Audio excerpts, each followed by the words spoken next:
नमस्कार दोस्तों, आप सभी का स्वागत है हमारे YouTube चैनल VCS एकेडमी पर। और आज के इस वीडियो में हम नीट IIT से संबंधित टॉपिक लेकर आए हैं। इस वीडियो में हम समतापीय प्रक्रम के बारे में संपूर्ण जानकारी लेंगे।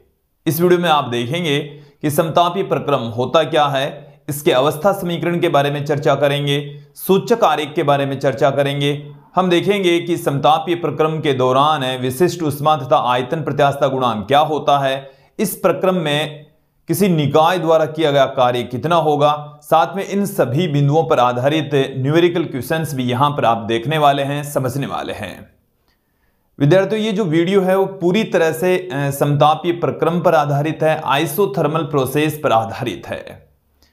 विद्यार्थियों, इससे पहले हमने समदाबीय तथा समायतनिक प्रक्रम देख लिए थे और इस वीडियो में हम समतापीय प्रक्रम देखने वाले हैं। और इसके ठीक बाद वाले वीडियो में हम रुद्धोष्म प्रक्रम के बारे में संपूर्ण जानकारी लेंगे।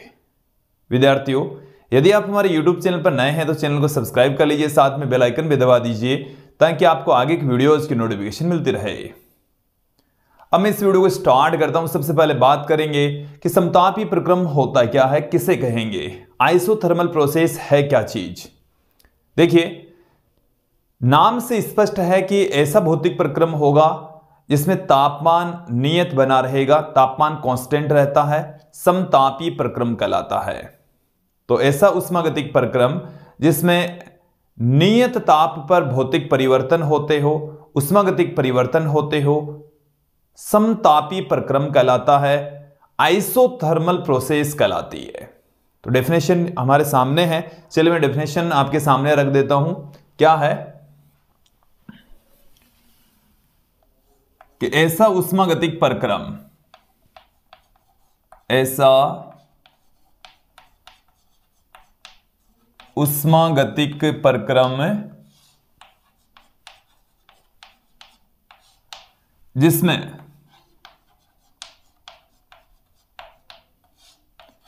नियत ताप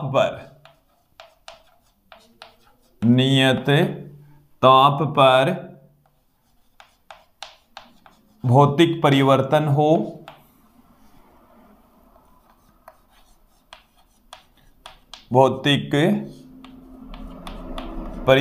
हो, समतापीय प्रक्रम कहलाते हैं। समतापीय प्रक्रम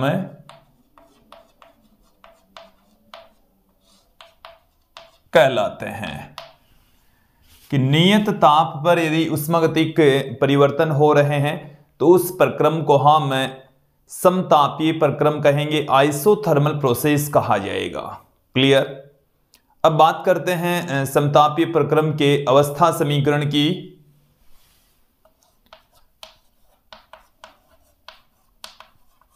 अवस्था समीकरण, तो देखिए अवस्था समीकरण हम देंगे बॉयल के नियम से। बॉयल का नियम क्या कहता है विद्यार्थियों कि जब तापमान नियत हो, नियत ताप पर ही ये लागू होगा। नियत ताप पर किसी गैस का जो दाब है उसके आयतन के व्युत्क्रमानुपाती होता है कि जो प्रेशर है वो वॉल्यूम के एंटी प्रोपोर्शनल होगा। P समानुपाती है 1/V के। यहां से हम प्रोपोर्शनल का साइन हटाएंगे तो कांस्टेंट पुट कर देंगे तो हमारे पास में ये आ जाएगा PV बराबर constant. PV is equal to constant आ जाएगा और यही है समतापीय प्रक्रम का अवस्था समीकरण, PV is equal to constant. Clear. अब देखिए, इसे हम दो भिन्न अवस्थाओं के लिए पुट करें तो देखिए क्या लिख सकते हैं इसे, P1 इंटू V1 बराबर होगा P2 इंटू V2 जो कि कांस्टेंट है, जो कि क्या है, कांस्टेंट के इक्वल होना चाहिए। ये वाला रिलेशन न्यूमेरिकल क्वेश्चन सॉल्व करते समय कई बार यूज में लेंगे हम, तो इसे आप अच्छे से ध्यान में रखें। देखिए जो समतापीय प्रक्रम है इसके मैं कुछ एग्जांपल्स यहां पर आपके सामने रखता हूं कि ऐसा प्रक्रम जिसमें तापमान नियत रहे और फिर भौतिक परिवर्तन हो, तो मैं जैसे बात करूं कि जल का उबलना, तो जल 100 डिग्री सेंटीग्रेड पर उबलता है, 100 डिग्री सेंटीग्रेड पर क्या होगा, उबलेगा। इसी प्रकार से जल का जमना, तो ये 0 डिग्री सेंटीग्रेड पर जमता है। तो फिक्स है, नियत ताप पर ये काम होते हैं, प्रक्रियाएं होते, प्रक्रम होते हैं। तो ये समतापीय प्रक्रम के उदाहरण हैं। तो उदाहरण आपके सामने रख देता हूं मैं। समतापीय प्रक्रम के उदाहरण देखिए।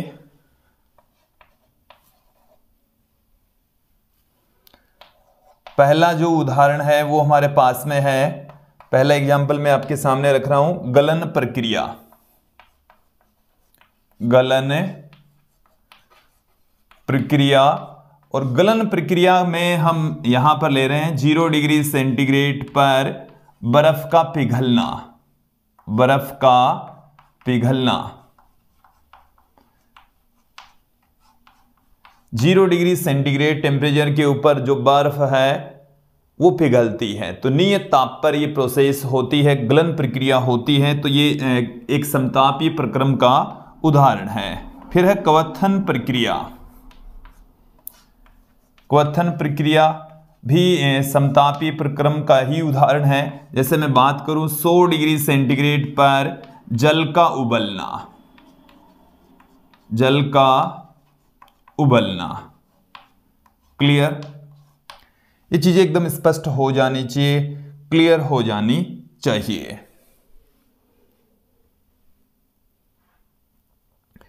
देखिए, कुछ समतापीय प्रक्रम के लिए कुछ आवश्यक शर्तें हैं, ये भी हम आपके सामने रख देते हैं। समतापीय प्रक्रम के लिए कुछ कंडीशन है, जैसे कि जो निकाय है और प्रवेश है, तो जो निकाय है उसकी दीवारें, उसमें एक सुचालक होनी चाहिए, उसमें चालक होनी चाहिए, ताकि निकाय से प्रवेश के मध्य उष्मा का विनिमय आसानी से हो सके। तो देखिए, इस चीज को क्लियर करें। समतापीय प्रक्रम है जिसमें निकाय की जो दीवारें हैं वो चालक होनी चाहिए, ताकि निकाय और प्रवेश के मध्य आसानी से उष्मा का विनिमय हो सके। उष्मा का विनिमय करते समय जो प्रसार या संपीड़न होता है वो अत्यंत धीमी गति से होना चाहिए, ताकि जो प्रक्रम है वो समतापीय प्रक्रम बना रहे। तो आवश्यक जो शर्तें हैं वो क्या है, देखिए, समतापीय प्रक्रम की आवश्यक शर्तें हैं।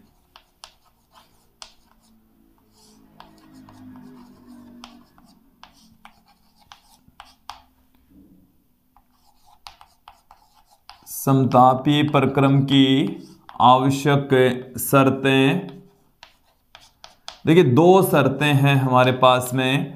पहली जो शर्त है वो क्या है, निकाय, जो आप निकाय लेकर चल रहे हैं उस निकाय की जो दीवारें हैं वो उष्मा की चालक होनी चाहिए।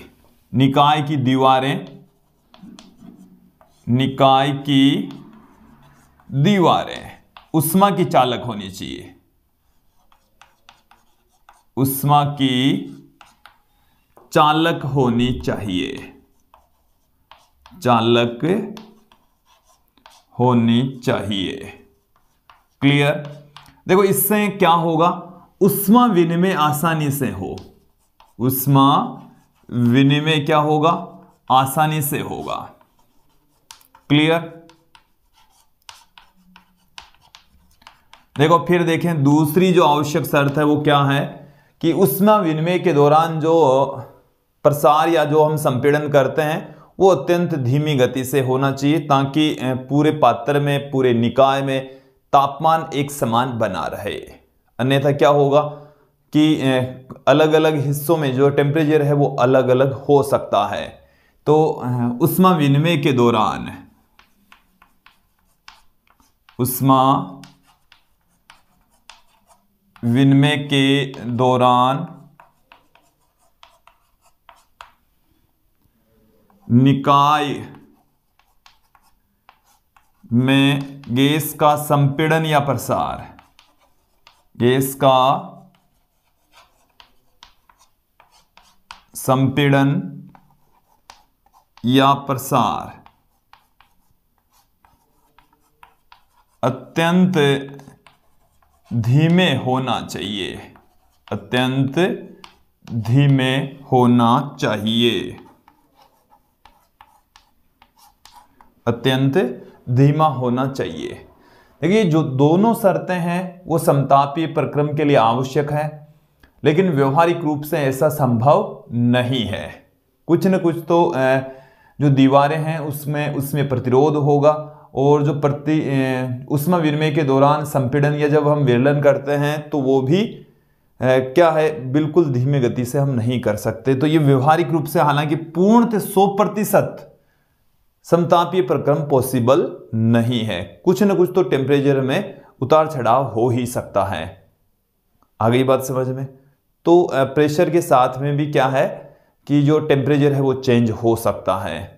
तो फिलहाल आपको क्या ध्यान रखना है, हम समतापीय प्रक्रम की एक कंडीशन लेकर चलेंगे कि मानकर चलेंगे कि जो प्रक्रम हो रहा है, उष्मागतिक परिवर्तन हो रहा है, उसमें तापमान नियत बना रहता है, समतापीय प्रक्रम रहता है।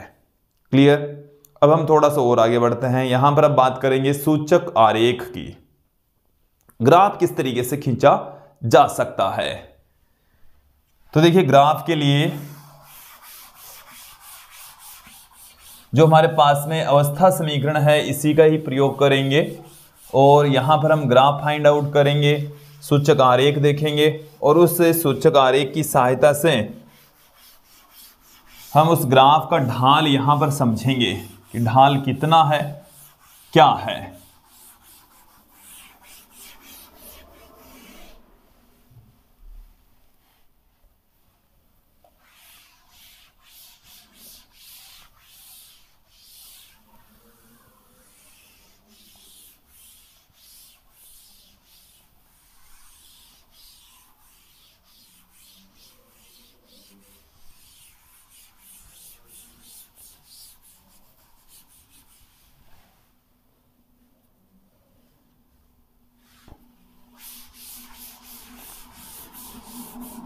चलिए सूचक आरेख की यहां पर हम चर्चा करेंगे। तो सूचक आरेख निकाय में प्रेशर और आयतन के मध्य खींचा गया ग्राफ होता है। किस प्रकार का ग्राफ होगा देखिए, सूचक आरेख।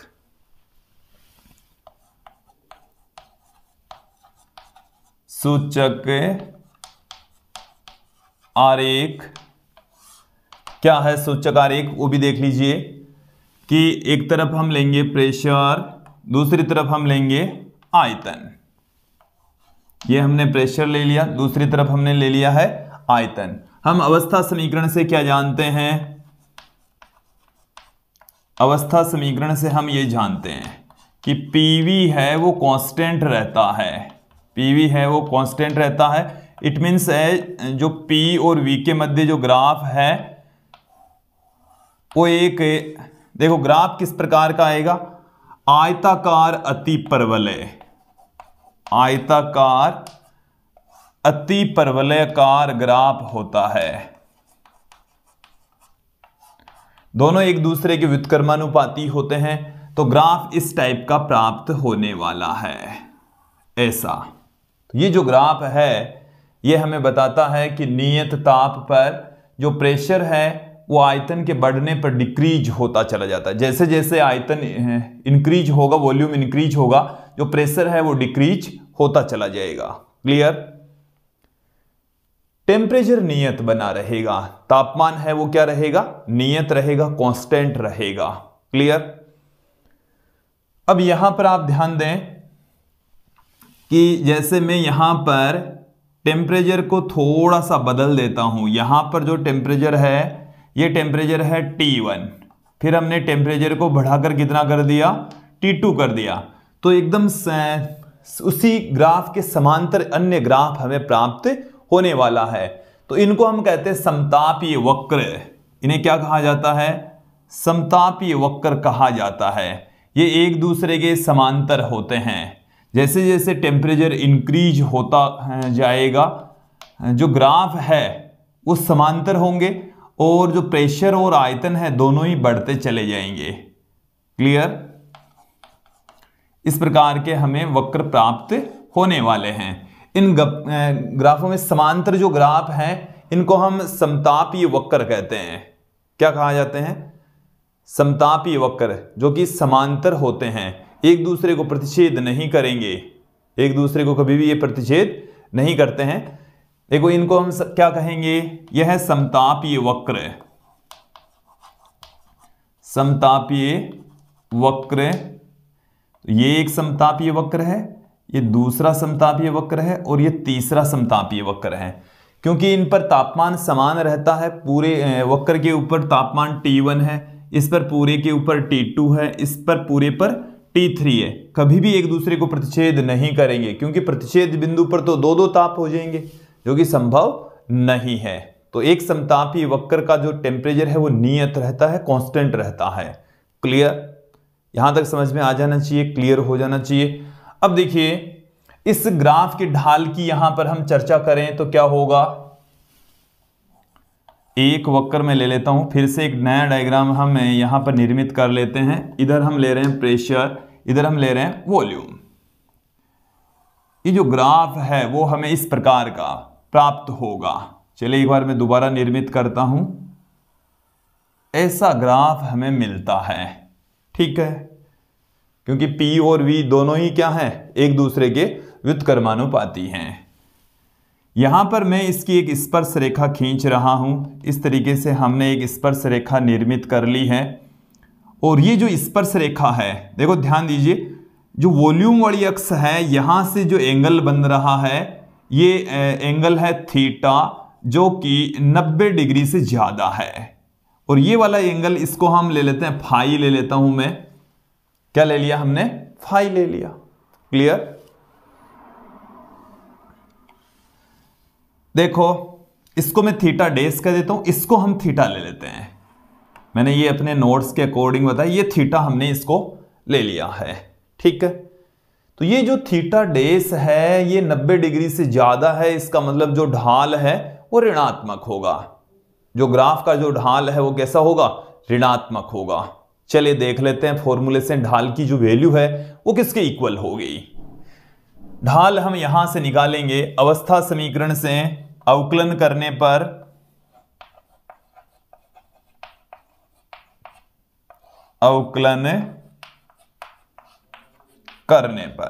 अवकलन करेंगे तो देखिए क्या आएगा। पहले एक राशि को एज इट इज रख लिया, दूसरी राशि को हम डिफरेंशिएट कर देंगे तो पी डी वी प्लस, दूसरी राशि को हमने एज इट इज रख लिया, पहली राशि को हमने डिफरेंशिएट कर दिया। कांस्टेंट का जो अवकलन होता है वो 0 होता है, इसको बराबर के उस तरफ ले जाएंगे तो पी डी वी बराबर आ जाएगा माइनस में वी डी पी। और देखिए यहां से मैं d P upon d V find out कर लूं, d P upon d V, देखिए चलिए यहां पर देखेंगे d P upon d V, तो यहां डी वी आ गया तो ये v इधर बट्टे में आ जाएगा, जो कि क्या है माइनस में p अपॉन में v के बराबर होगा। और d P upon d v है वो है ग्राफ का ढाल, किसी बिंदु पर है ग्राफ का ढाल को इंगित करता है, बताता है। क्लियर, तो d P upon d v बराबर ये होगा माइनस में p बाई वी के। जो वैल्यू है इसकी वो ऋणात्मक इसलिए आ रही है क्योंकि ढाल ही ऋणात्मक है। P बट्टे V के इक्वल होगा, ग्राफ का ढाल किसके तुल्य होगा, P बट्टा V के इक्वल होगा, P बट्टा V के बराबर होगा। क्लियर, यहां तक समझ में आ जाना चाहिए, क्लियर हो जाना चाहिए। ठीक है, अब हम थोड़ा सा आगे बढ़ते हैं, बात करते हैं विशिष्ट ऊष्मा की।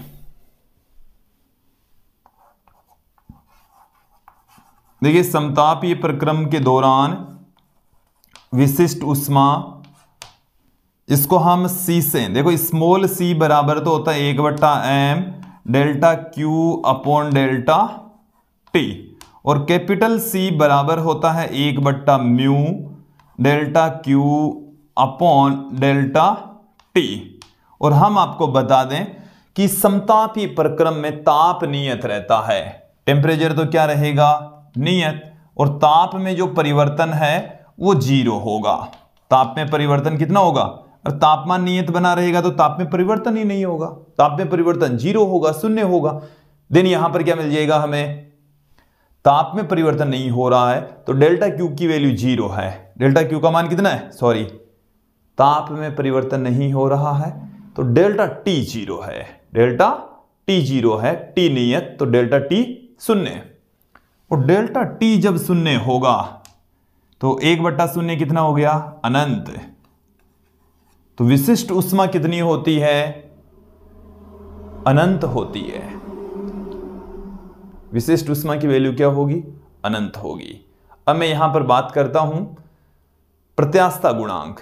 देखिए विद्यार्थियों, जो आयतन प्रत्यास्थता गुणांक होता है समतापी प्रक्रम के दौरान, जो आयतन प्रत्यास्थता गुणांक है उसको हम समतापी प्रत्यास्थता गुणांक कहते हैं। समतापी प्रत्यास्थता गुणांक ई थीटा से प्रदर्शित करते हैं। नेक्स्ट वीडियो में हम रुदोष्म प्रक्रम पढ़ेंगे और वहां पर जो प्रत्यास्थता गुणांक है उसको हम रुदोष्म प्रत्यास्थता गुणांक कहेंगे। ई फाई से पुट करते हैं और दोनों को हम कंपेयर करेंगे। दोनों को हम क्या करने वाले हैं, कंपेयर।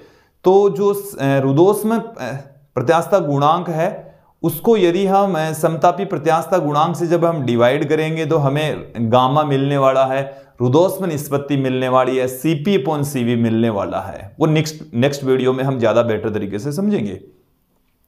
फिलहाल समझ लेते हैं कि समतापी प्रत्यास्थता गुणांक क्या होता है, समतापी प्रत्यास्थता गुणांक क्या चीज है। तो देखिए यहां पर ही हम समझ जाएंगे समतापी प्रत्यास्थता गुणांक क्या है।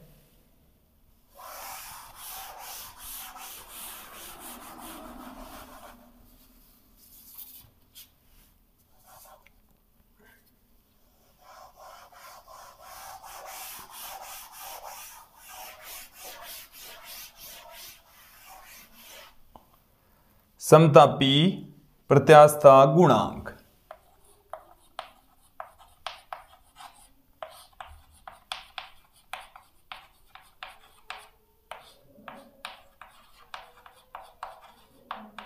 समतापी प्रत्यास्थता गुणांक जिसको हम ई थीटा से पुट करते हैं, देखिए किसके इक्वल होगा। हम यहां से चलिए एक बार फिर से देख लीजिए। पीवी बराबर हमने क्या देखा है, कांस्टेंट। वैसे मैं बता दूं कि प्रत्यास्थता गुणांक प्रतिबल बट्टे में विकृति के इक्वल होता है, तो यहां पर हम प्रतिबल बट्टे में विकृति निकाल लेते हैं, वो किसके इक्वल होगी वो देख लेते हैं। चलिए कि पीवी इक्वल टू कांस्टेंट होता है, तो अवकलन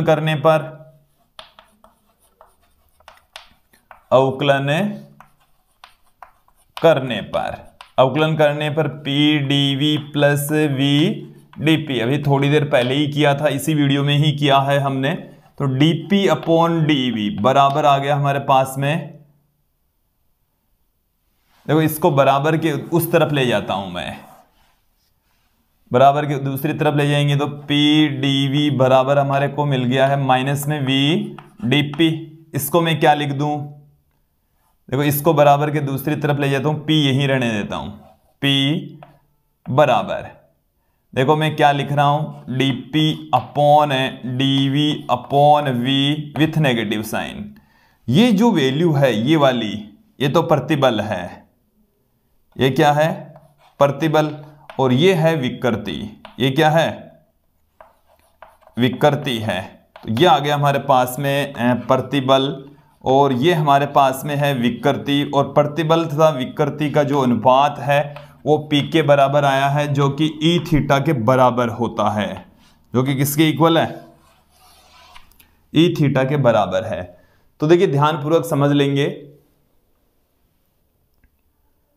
समतापी प्रत्यास्थता गुणांक प्रेशर के इक्वल होगा, दाब के तुल्य होगा। समतापी प्रत्यास्थता गुणांक किसके तुल्य होता है, दाब के इक्वल होता है। मैं बात करूं कि एनटीपी पर ई थीटा कितना होगा, तो एनटीपी के ऊपर देखिए जब टेम्परेचर हम 0 डिग्री सेंटीग्रेड ले लें तब जो प्रेशर है, जो नॉर्मल टेम्परेचर एंड प्रेशर की बात करें तो नॉर्मल जो टेम्परेचर है वो 0 डिग्री लेकर चलते हैं और जो प्रेशर है वो एक वायुमंडलीय दाब के इक्वल लेकर चलते हैं, 1.013 इंटू 10⁵ पास्कल लेकर चलते हैं।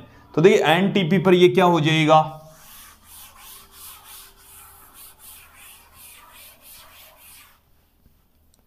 एनटीपी पर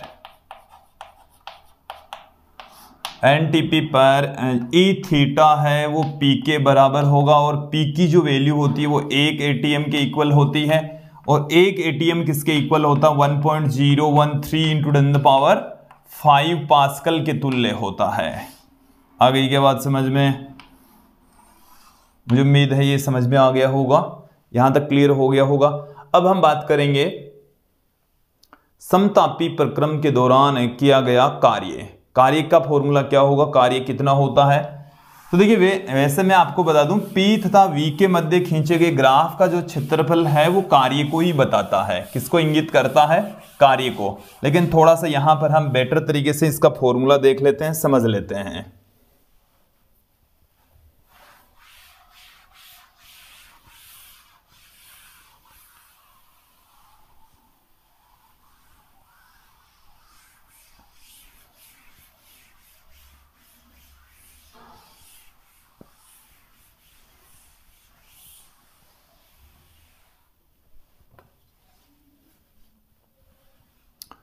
अब हम देखेंगे समतापी प्रक्रम में किया गया कार्य। चलिए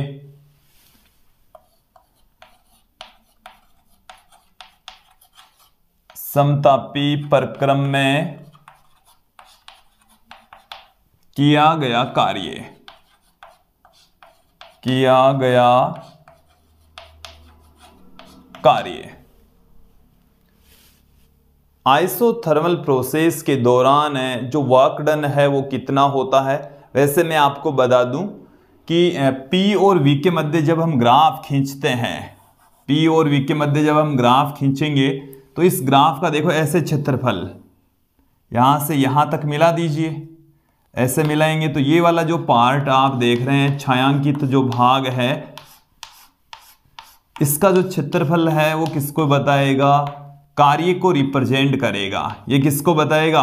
ये कार्य है, ठीक है। अब कार्य कब धनात्मक होता है, कब ऋणात्मक होगा वो भी समझ लीजिए। आयतन बढ़ता है, आयतन क्या होता है?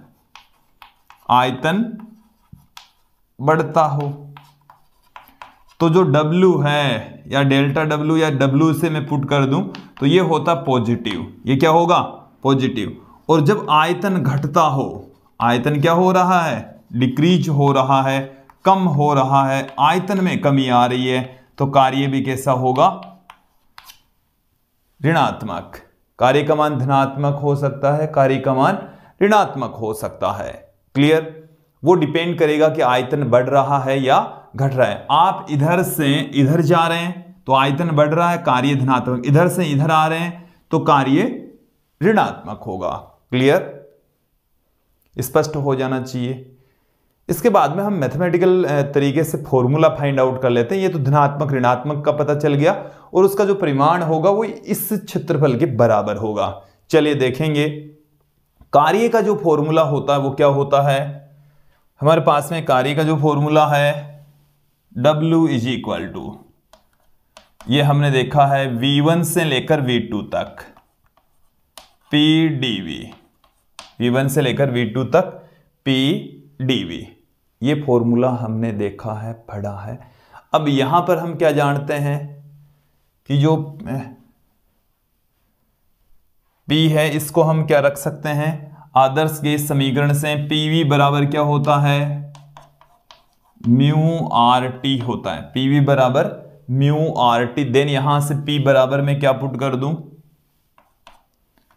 V1 से लेकर V2 तक P के स्थान पर हम रख देंगे mu RT upon V dV। देखो म्यू RT तो कांस्टेंट है क्योंकि T कांस्टेंट है, R कांस्टेंट है और म्यू भी, तो म्यू RT हमने इंटीग्रेशन से बाहर ले लिया तो dV अपॉन में V रह गया। और देखिए यहां से हम इसको जब इंटीग्रेट करेंगे तो 1/V का क्या हो जाएगा? log V हो जाएगा, और लिमिट हम पुट कर देंगे यहां पर V1 से लेकर V2 तक। Mu RT upper limit put करेंगे log V2 माइनस का साइन लगाकर log V1।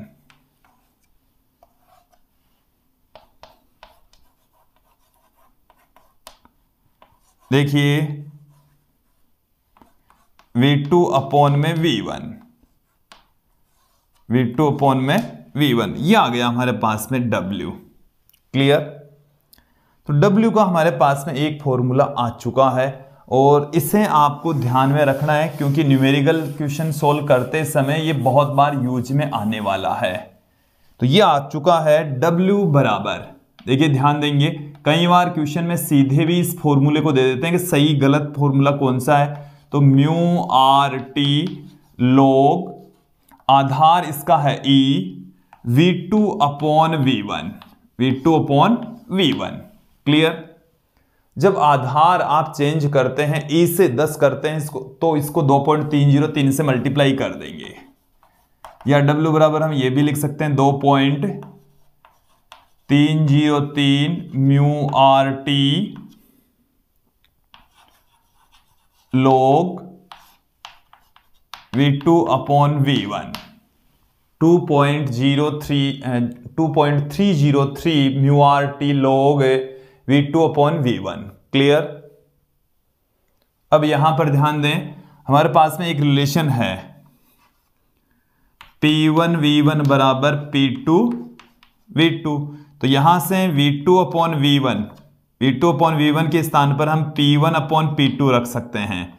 देखिए P1 V1 बराबर क्या होता है, P2 V2, ये हमने इसके अवस्था समीकरण से देखा है, तो ये लिख सकते हैं। देन यहां से क्या आ जाएगा, कार्य का फॉर्मूला क्या बदल जाएगा, ये हो जाएगा W is equal to mu r t log E P1 upon P2, और इसे आप ऐसे भी लिख सकते हैं 2.303 म्यू आर टी लॉग आधार इसका 10 हो जाएगा। देखो यहां पर E है, 10 करते 2.303 से मल्टीप्लाई कर दीजिए, P1 अपॉन P2,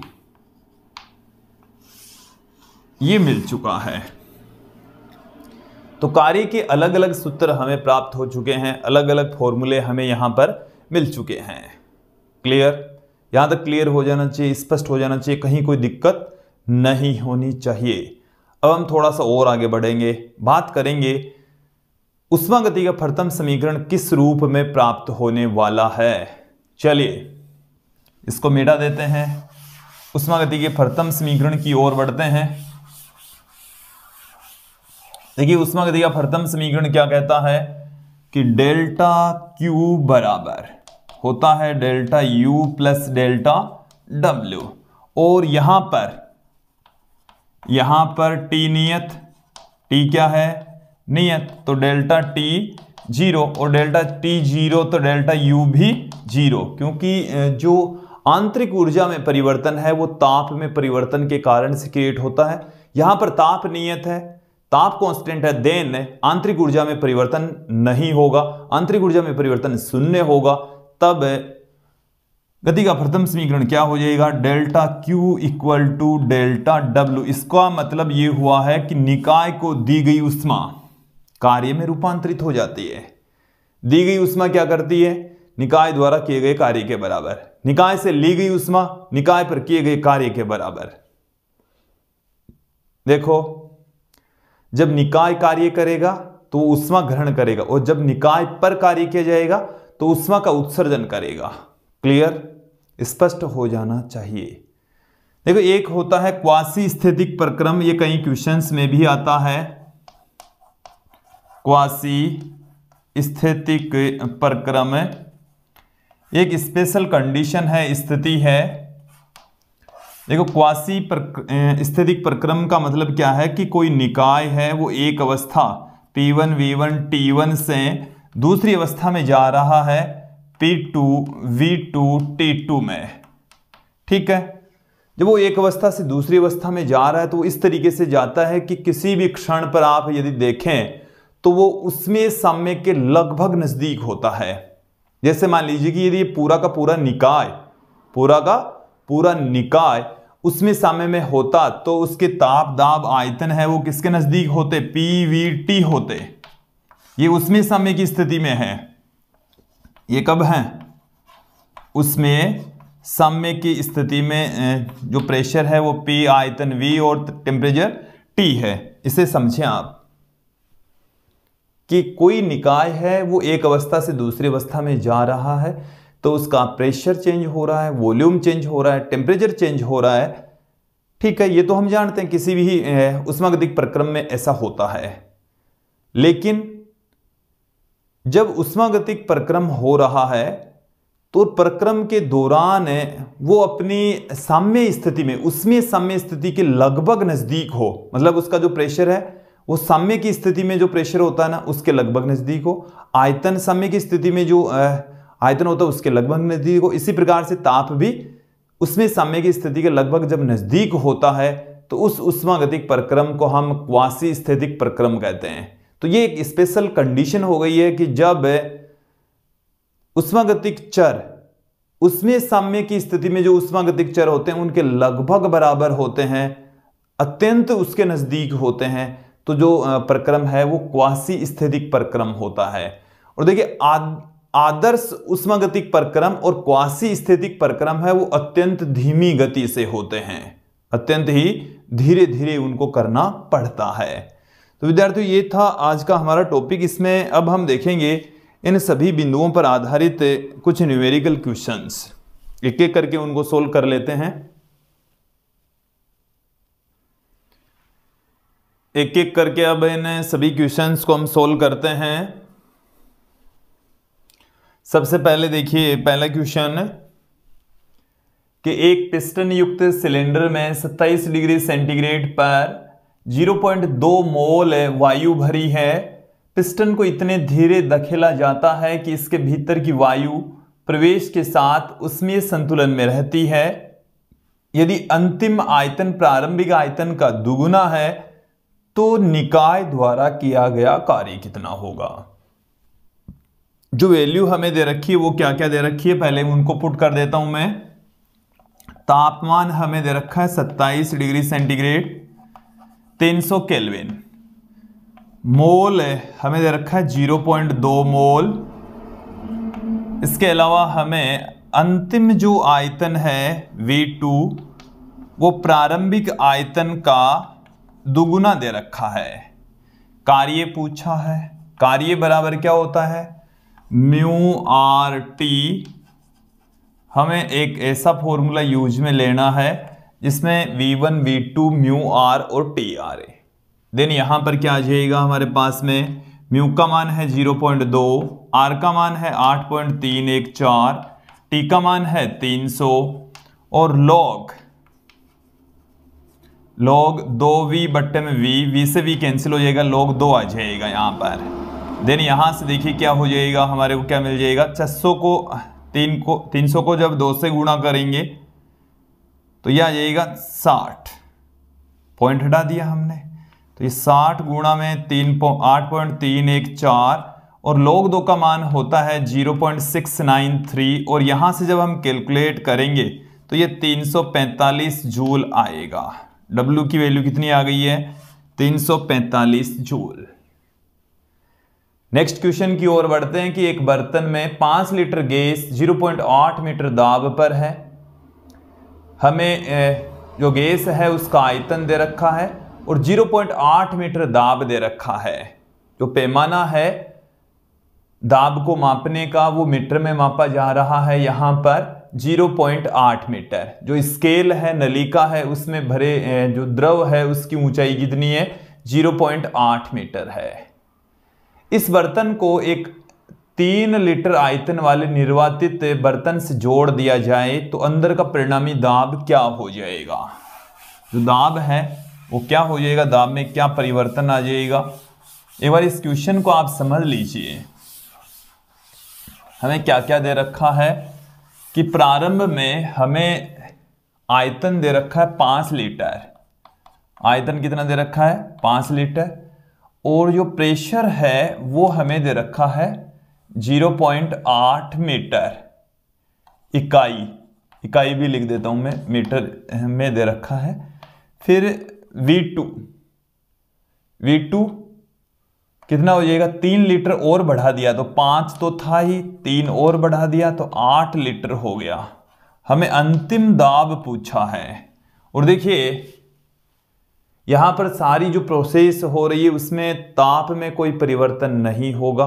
ताप में जब परिवर्तन नहीं होगा तो समतापीय प्रक्रम के लिए अवस्था समीकरण हम यहाँ पर अप्लाई कर देंगे। वो हमें क्या जानते हैं, P1 V1 बराबर P2 V2। तो यहाँ से P2 बराबर क्या आ गया, P1 V1 बट्टे में V2। P1 की जो वैल्यू है वो है 0.8, V1 की जो वैल्यू है वो है 5, V2 की जो वैल्यू है वो है 8।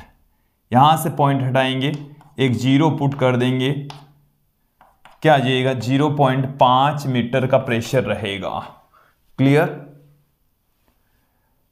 नेक्स्ट जो क्वेश्चन है वो क्या है कि जल के वाष्पन की गुप्त ऊष्मा 2240 जूल पर ग्राम है। यदि 1 ग्राम जल के प्रसार में किया गया कार्य 168 जूल है, तब आंतरिक ऊर्जा में कितनी वृद्धि होगी। विद्यार्थियों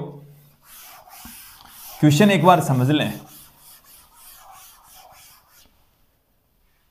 कि जो गुप्त ऊष्मा है डेल्टा क्यू है वो हमें कितना दे रखा है, m इंटू एल की फॉर्म में, जो कि 2240 जूल प्रति ग्राम है। हमें 1 ग्राम के लिए पूछी है तो 1 ग्राम की कितनी हो जाएगी, डेल्टा क्यू क्या हो जाएगा, 2240 हो जाएगा। ठीक है, ये जूल में आ जाएगा। साथ में हमें जो कार्य है डेल्टा डब्ल्यू वो दे रखा है 168 जूल। देन आंतरिक ऊर्जा डेल्टा यू बराबर क्या आ जाएगा, delta Q minus delta W, 2240 minus में 168 कितना आ जाएगा, 2 7 7 फिर 2 0 और ये जूल में आएगा। क्लियर, जोड़ बाकी आप कर लेंगे। नेक्स्ट क्वेश्चन देखिए कि जब किसी बेलन में आदर्श गैस का समतापीय संपीड़न करते हैं तो गैस पर किया गया कार्य 1.5 × 10⁴ जूल है। उत्सर्जित या ग्रहण की गई ऊष्मा। क्वेश्चन समझ लें, हमें समतापीय प्रक्रम दे रखा है और समतापीय प्रक्रम में आंतरिक ऊर्जा में जो परिवर्तन है वो 0 होता है। निकाय को दी गई ऊष्मा किए गए कार्य के बराबर होती है। हमें इस क्वेश्चन के अंदर डेल्टा डब्ल्यू की जो वैल्यू है वो कितनी दे रखी है, 1.5 × 10⁴ जूल। देखो गैस पर किया गया कार्य है इसलिए इसको हम किस में लेंगे, माइनस में लेंगे।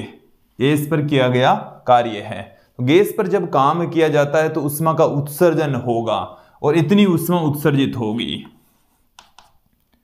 ये जो नेगेटिव साइन है ना वो किसको बता रहा है, 4 जूल ऊष्मा का उत्सर्जन, ऊष्मा उत्सर्जित होगी। क्लियर। अब यहां पर आप ध्यान दें, यदि कैलोरी में आपको चाहिए तो इसमें आप 4.2 का भाग लगा दीजिए। 4.2 का भाग लगा देंगे तो 3.6 × 10⁻³ कैलोरी आ जाएगी। तो कितनी ऊष्मा का उत्सर्जन होगा, ऊष्मा का अवशोषण होगा कि उत्सर्जन होगा। एक ऑब्जेक्टिव टाइप का क्वेश्चन है तो ऊष्मा का यहां पर उत्सर्जन होगा, सॉरी यहां पर कार्य क्या है, बाहर से किया जा रहा है तो कार्य ऋणात्मक, तो ऊष्मा भी ऋणात्मक, और जब ऊष्मा ऋणात्मक है इसका मतलब ऊष्मा का उत्सर्जन होगा। क्या होने वाला है, ऊष्मा का उत्सर्जन। और जूल में और कैलोरी में दोनों हमने बता दिए हैं। तो विद्यार्थियों ये था आज का हमारा वीडियो जिसमें हमने समतापीय प्रक्रम से रिलेटेड संपूर्ण जानकारी यहाँ पर ली कि समतापीय प्रक्रम होता क्या है। साथ में हमने उनसे जुड़े हुए कुछ महत्वपूर्ण तथ्य, अवस्था समीकरण, सूचक आरेख, कार्य, विशिष्ट ऊष्मा, आयतन प्रत्यास्थता गुणांक, उन पर आधारित न्यूमेरिकल क्वेश्चंस यहाँ पर देखे। आज के इस वीडियो में इतना ही। नेक्स्ट जो वीडियो होने वाला है वो रुदोष्म प्रक्रम से रिलेटेड होगा। रुदोष्म प्रक्रम के बारे में हम संपूर्ण जानकारी लेने वाले हैं। आज के लिए इतना ही। धन्यवाद दोस्तों।